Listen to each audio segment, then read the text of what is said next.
Welcome to Calculus. Today we are going to discuss Chebyshev's inequality, a fundamental theorem that bounds the dispersion of any probability distribution.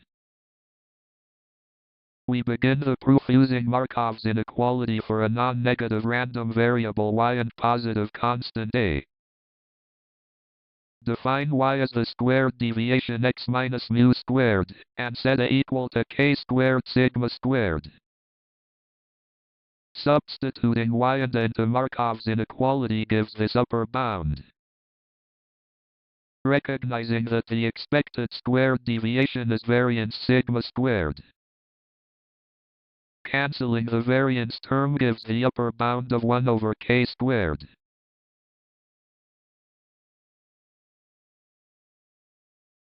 In the continuous case, variance is defined as the integral of x minus mu squared times the probability density function.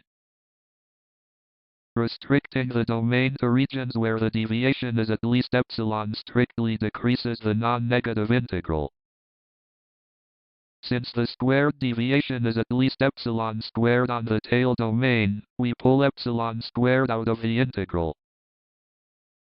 The remaining integral represents the exact probability of lying in the tails.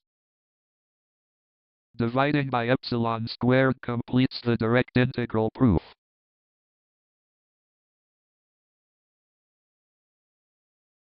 Visually, Chebyshev guarantees that the combined red tail region beyond two standard deviations cannot exceed 25%.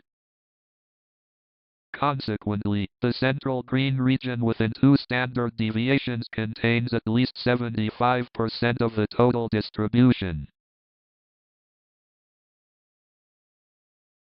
Let us observe how the distribution behaves under parameter changes. Shifting the mean mu translates the entire curve horizontally along the axis. Altering sigma governs dispersion. Increasing sigma spreads the data outward, while decreasing sigma concentrates the mass tightly around the mean. Consider a real example.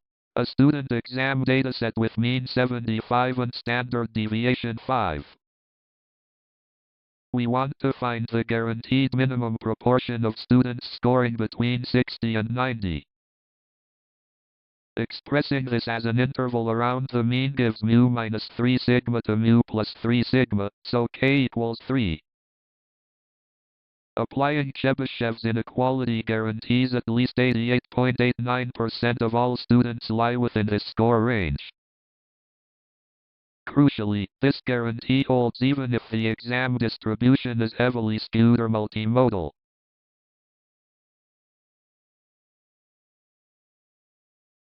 For one standard deviation, Chebyshev gives a trivial 0% bound, while normal distributions contain 68.27%. For two standard deviations, Chebyshev guarantees at least 75%, compared to 95.45% under normality. For three standard deviations, Chebyshev provides at least 88.89% versus 99.73% for the empirical rule.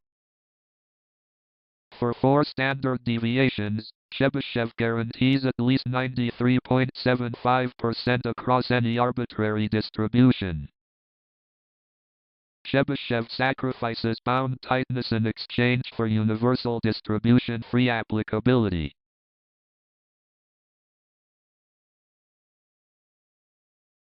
In summary, Chebyshev's inequality provides the theoretical backbone for probability theory and the weak law of large numbers.